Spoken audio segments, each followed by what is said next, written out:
Hi everyone, this is our channel, Meet the Real Story. Please like, share and subscribe.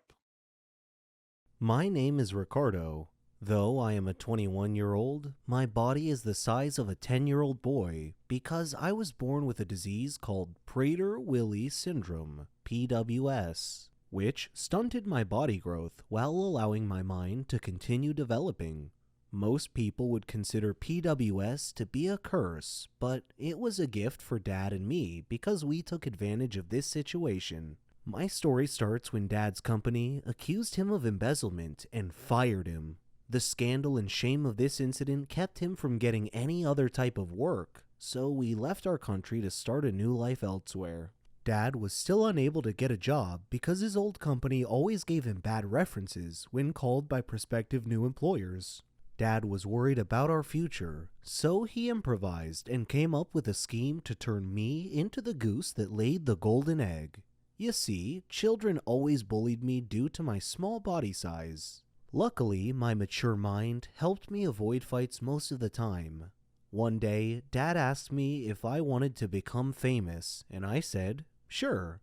He told me that we needed a way to gain people's sympathy, and he explained his plan. We went to the garage and found some old torn clothes that he asked me to wear. Then he poured dirty water on me. Then he made a recording of me crying and explaining that I had been beaten by some bullies in our neighborhood. After we finished making our sympathy-garnering video, he applauded my performance and posted it to the internet to see what reaction we would get. The next day, our video went viral, and I became an instant celebrity. All the news agencies gave the video broad coverage, and I began receiving sympathetic phone calls and donations from around the world. Several international schools offered me free scholarships at their schools, and I managed to amass a good size of money from all the donations, and for a moment, I thought our days of poverty were finally over. Unfortunately, the authorities investigated my background and found that I was 21 years old and not really a kid at all. Then all my fortunes reversed themselves, and the police came after me for fraud. I am speaking to you now from a hotel room as I hide from the police.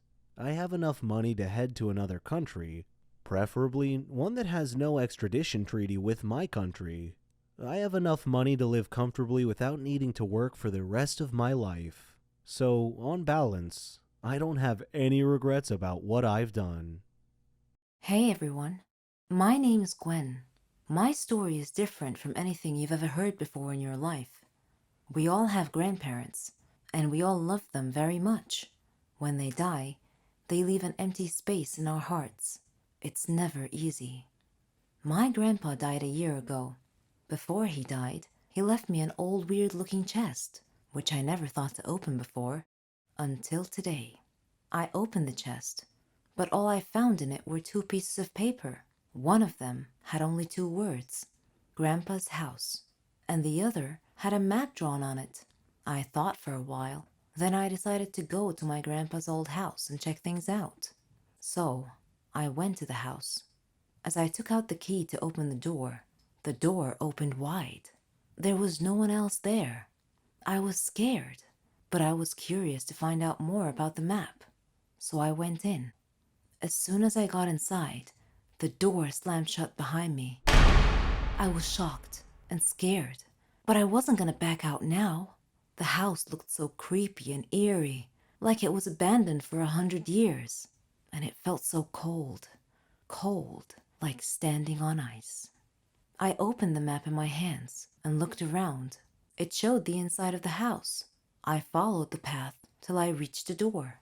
When I stood in front of it, it opened slowly on its own. Terrified, I took 2 steps back, but I glimpsed a shadow inside, so I moved forward. I stepped in, but with nothing under my feet, I fell, rolling over down the stairs. It wasn't a room, it was the basement. I tried to get up, but there was something on my legs. Of course, it was too dark to see what it was. Every time I take it off, it falls back again. I looked for my phone, but it wasn't in my pocket. Oddly enough, when I looked again, it was there. I took it out, and I turned on the flashlight. And there was my surprise. On my legs was the bony arm of a skeleton. I kicked it away and stood up quick. I lit around the room with my phone, but it was full of skeletons all over. Of course, no need to tell you I was scared the heck out of my wits. What happened next was beyond the understanding of an average person. The eyes of one of the skeletons turned bright red, and they were staring right at me. My feet started moving backwards automatically, and I found two bony hands clasping my neck. I freaked out, but then, suddenly, all the skeletons moved and stood in two lines, clearing a path for me. The map in my hand was glowing and indicating a place in the room. I moved towards it, slowly, as my knees buckled together. There was a huge chest. When I opened it, I found a ton-load of money. Strangely enough, all the skeletons had disappeared, and the furniture in the room was floating around the air. I got scared, and I ran for it, but I came to the stairs, and I found the door locked. It wouldn't open. The skeletons appeared around me once again, and they were pulling me off the stairs. I soared through the air and landed on the chest. Then I was out cold. When I came to, I found myself inside the chest, like it was a coffin of some sort, and I was lying inside, feeling numb all over. I could see the sky, but it was cloudy. I felt like I was being buried. Then I heard a voice. It said, "Welcome to your grandpa's treasure." This is what happens to people like me, dumb people like me who follow a stupid map to look for their grandpa's worthless treasure. They'll tell you their stories from their graves. Hey, my name is Rachel. In high school, the homecoming dance was coming up. I happened to confide that I had a crush on a popular guy to another girl in my class.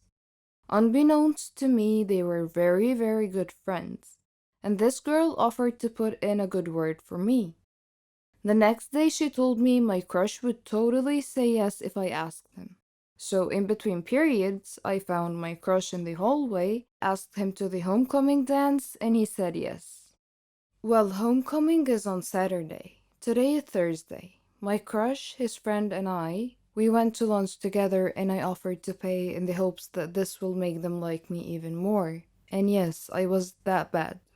They tell me they want 2 bags of chips, burgers, fries, and 2 small cartons of chocolate milk. No problem. I go to the cafeteria and get those items like a boss. For some reason, I decided to jog over to them, even though that really only shaves off 10 minutes from my trip, but I still did it. I had 2 bags of chips in my mouth, one in my hand with a burger and fries, the other hand with 2 cartons of chocolate milk. They are sitting in the common area. The common area is carpeted, parallel to the cafeteria, which had a tile floor.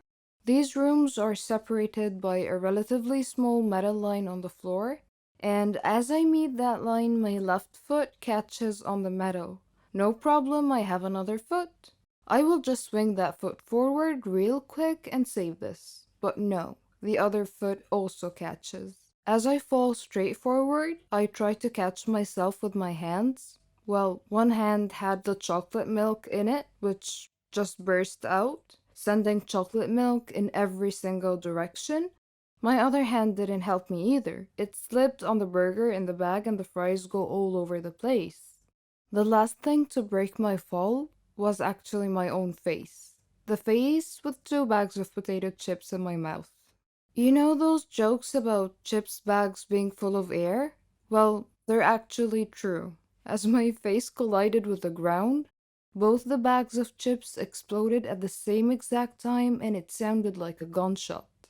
Somehow one of my shoes just flew off.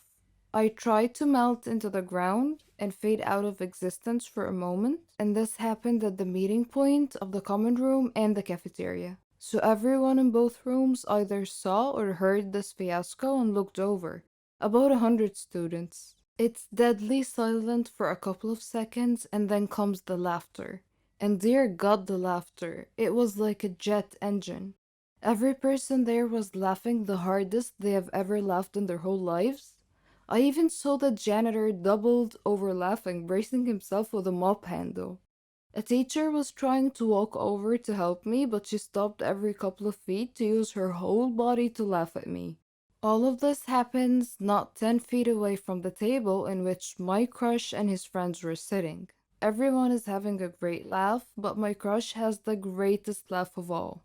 He has fallen to the ground, with one hand bracing himself on his knees. The other hand is clutched at his ribs as he laughs so hard that no sound comes out. He was wheezing like a dolphin. There is no recovery from this. I walked to the bathroom to clean myself up. The teacher could only manage to hand me my shoe along the way and continue laughing. In the bathroom, the laughter did not die at all for what seemed like a lifetime. When the bell rang, I was still in the bathroom and people were still laughing.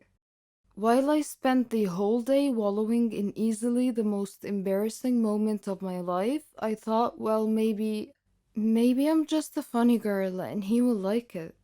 The next morning, I see my crush before class, and he walks up to me and he says, "So homecoming is tomorrow." Eager not to speak about the shit show that happened yesterday, I just excitedly said, "Yes, yes, it is."